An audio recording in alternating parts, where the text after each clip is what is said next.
you editing this or something? Yeah. Oh, that's alright, they can make me look good.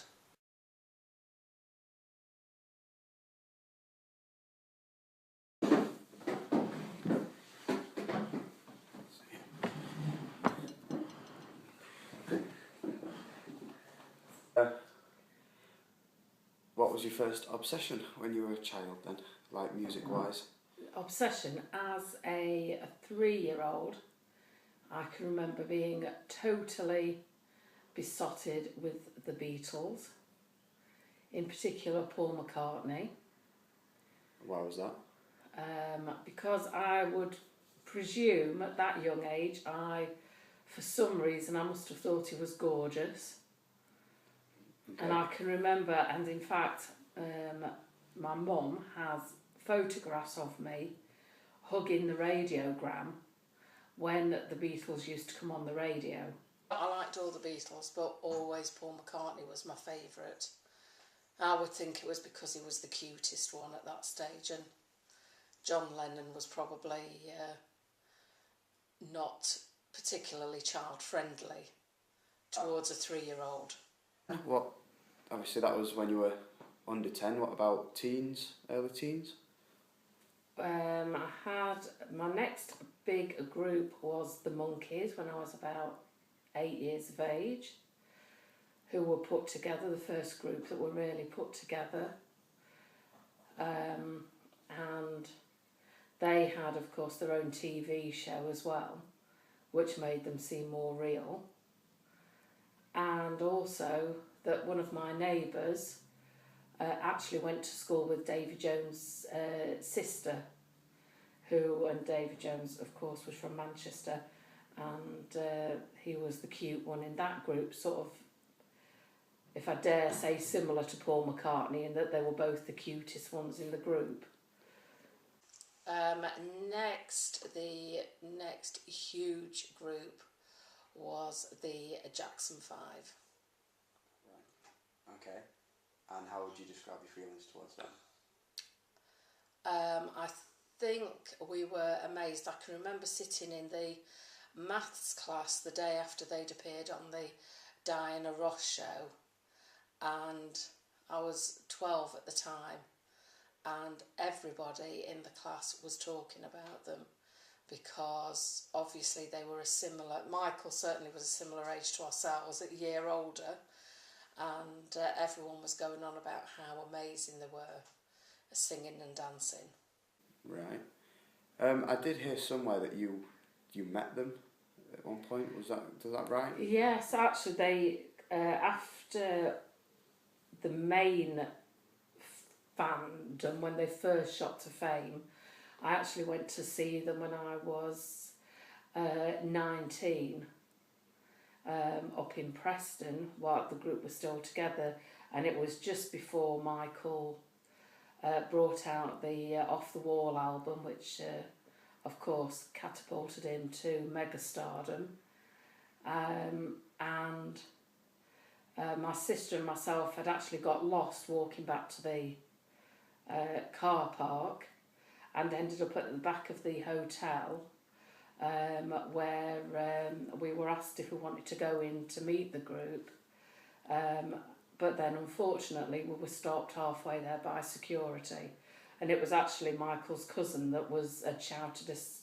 over to go in to meet them. So you didn't actually go in to see them? Unfortunately we didn't actually get in to see them. We talked to them out of a window, but that was the closest that I ever got to Michael Jackson. Who else have you met then, besides the Jackson? Well, almost met the Jacksons, really. Almost met the Jacksons. Gary Newman. And how did that come about?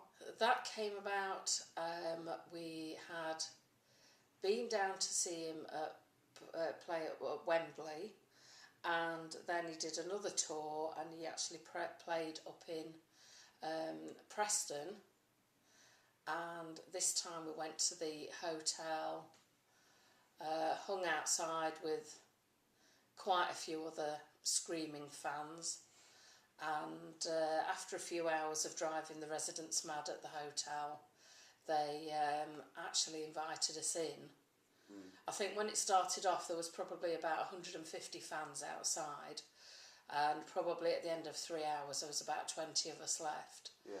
And it was about 3 o'clock in the morning, so for the sake of the residents that were staying at the hotel, Gary Newman asked if we would like to go in to meet them, which we did, and that was lovely, and realised that actually these people that you put on pedestals are just normal people when you meet them and talk to them.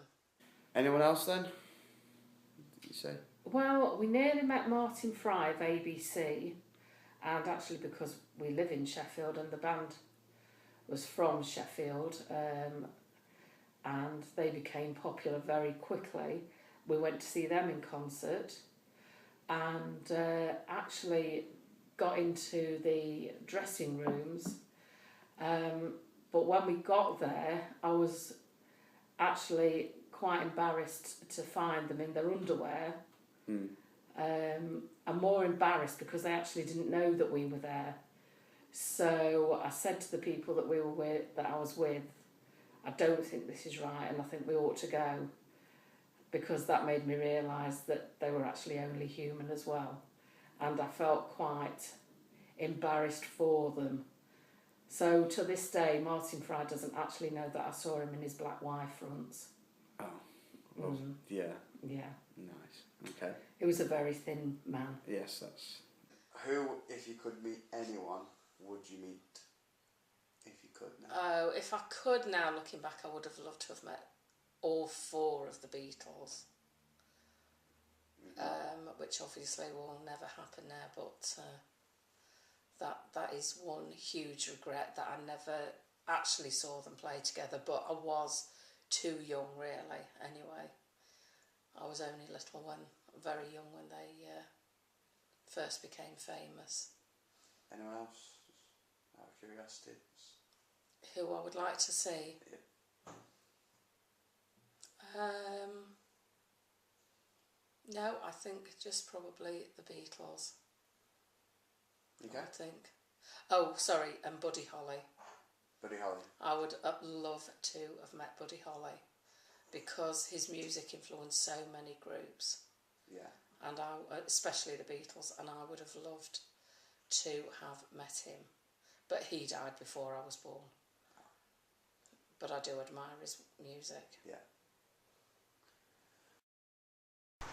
Right, so is this your first time seeing the Osmonds? It is, yes. Yeah, are you excited? Really excited. Oh, excellent. Raring to go, crazy horses. Yeah, yeah. Which one's your favourite? All of them. All of them, good choice. And why are you a fan of them? Because they're our era, aren't they?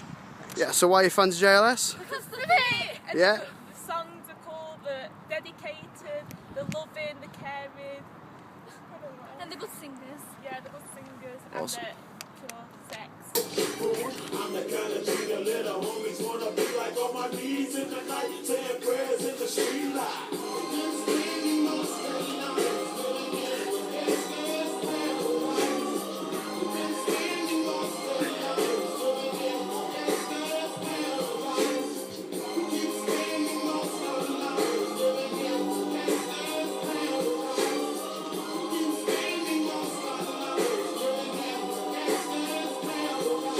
Look at the situation they got me facing. I can't live a normal life. I was raised by the street, so I gotta be